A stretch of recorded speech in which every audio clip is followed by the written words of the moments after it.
Well, you might recognize my 87 Ford L9000.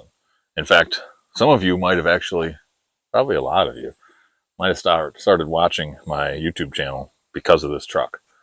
So I wanted to give you a little update on where I'm at with all my trucks, but in particular with this truck and what my plans are for the future. So the specs on the truck are, as I said, it's an 87. It is an L10 Cummins, originally 270 horse. It's got a Eaton Fuller 9-speed non-overdrive transmission. That's key for what we're about to talk about. And it's the original Eaton 355 rear axle, very heavy rear end. And it was, I adapted it into a Peterbilt Airleaf setup. And if you look close, you can see right here is my frame splice where I did that. I've obviously restored the entire truck. I've put a custom front air ride kit on it. I've redone the interior. I've painted it. I put on the stacks. All this, everything you see here, I've done in the last 2 years. I've alluded to in a video or two my desire to have another truck. And I was thinking where I've settled last is like maybe an early gen Pete 379 build, or buy a nice big sleeper for it, then buy a step deck trailer,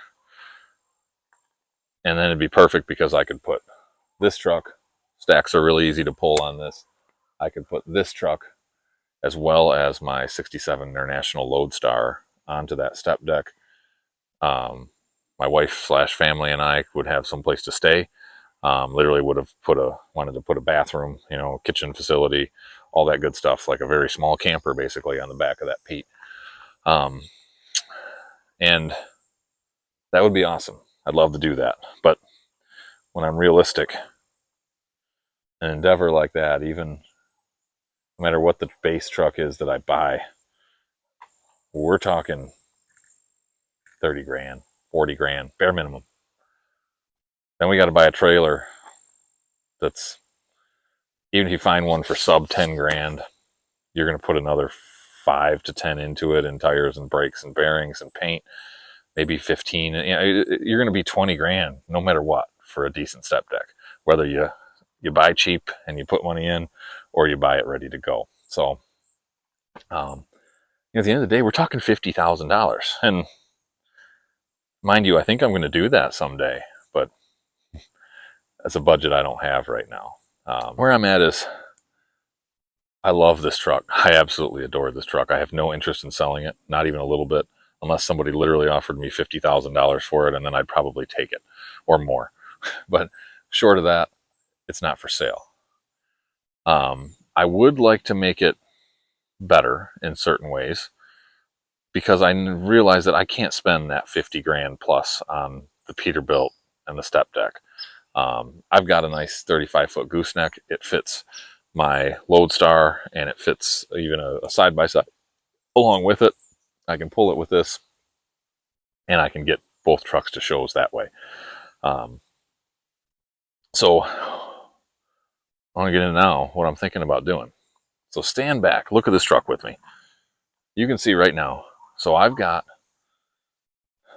the front end is aired up to about where original ride height was. It's about max where I want to put it, and it's a good comfortable height for driving. This Peterbilt Airleaf does not go very low. Now, mind you, this is at ride height, but I don't have, you guys can't see it, but when I look in here, I've got no more than 2.5 inches of travel. I have my ride, my leveling valve set as low as I dare go. I've played with it. I don't have much room for suspension travel. So this is it. This is as low as she goes. I don't like it. I wish I'd have researched suspensions more when I did it, but this suspension does not go low enough for me. I don't like the way it looks. I don't like the way it rides. I like rake on a truck, but this is excessive rake.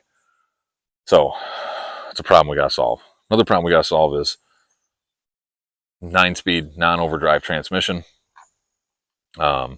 I put some shims in my PT pump, but we're still running, 2250 for RPM, for max RPM, and I don't want to go any higher than that. And even with 355, which is a relatively high ratio rear end gear, at least for the era of this truck, I'm doing 70 to 72 miles an hour redlined. It's not fast enough for going on the highway. Even if I only want to go 70 or 72 miles an hour, I don't want to do it at 2,200 RPM. I want to do it at 1,700 RPM or 1,800 RPM, especially since I did the turbo and injectors on this truck. It's putting out much closer to 350 horse versus 270 horse, and it's got all the power in the world. So I don't need to redline it to keep it where I want it. So if you're hearing me here, you might already have figured out where I'm going. Is we've got a gear ratio issue, and we've got a ride height issue. Now, there's a couple ways to solve one or both of those. The gear ratio, we could change the transmission out. We could change. There is a way to convert a 9-speed to a 13-speed. That's an option. To be honest with you guys, for what I do, I don't need 13 gears. I'm not pulling that much weight. I'm skipping gears as it is. So other than the gain of an overdrive, that's not a huge win for me. Also, this truck has now it has 119,000 miles on it, but I bought it with 116,000 original miles. As far as I can tell, and the way it feels, the driveline is original. So I got 118,000 mile transmission. It's new. I don't want to put some 900,000 mile trans in it that I have to rebuild and that's sloppy. So where I'm going is, even though I've already done a frame splice on this truck, I think another one's in order. Because if you look, if we put a tandem cutoff in this same location, especially if I can find one that has maybe a foot or two of frame in front, just like this does, and we put a rear axle back here, man, that's a good looking long chassis tandem drive truck. And I love the look of a day cab with a little bit of frame in between and tandems. I mean, this truck would be long and sweet. So the nuts and bolts of what I'm getting at is, I've mentioned it before, there's a local auction that has 3 different locations in Michigan that I watch a lot. And last year there's been just tandem cutoff sets, one after another. There's a monthly semi-truck auction, and there's always at least 1 or 2 sets of tandems. They go for $400 or $500, guys. And almost all of them, I shouldn't say all, but almost all of them are either Volvo or Freightliner. They're all newer. They're all 05 or 010 or 010 and up cutoffs. So Freightliner would be probably an airliner type setup. Volvo doesn't really have a name for theirs, but being that they're modern sets, they are high ratio rear ends. They vary anywhere from 260s up to maybe 355s on the high end, aka low ratio of the scale. So if I could get myself into a 263, a 270, a 290, even a 323, 325 type rear end is going to gain me a few miles an hour. Something down at like a 263, this will be an 85 mile an hour truck.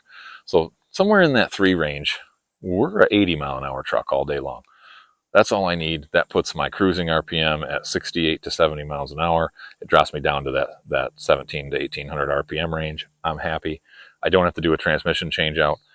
So I gain my the gear ratio change I need, and I get a suspension that rides lower. And so for the cost of, I'll probably put some fenders on it. Cost of some fenders, a little bit of drive shaft work more than likely, probably a set of airbags, maybe a set of brakes, some paint. We're in business. And I think it would make just a beautiful, beautiful tandem. So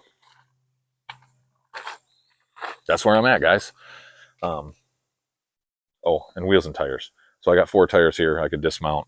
I'd have to get 4 more matching tires and then a set of Hub Pilot wheels. So there's that cost as well. But anyway, I'm going to mull on it, but that might be the game plan here. And so we'll see where it goes. Anyway, you guys just watched the video of me blabbering. I hope you liked at least looking at the L9000. And thanks for watching as always. And we'll see what the future brings with this little girl. Y'all take care.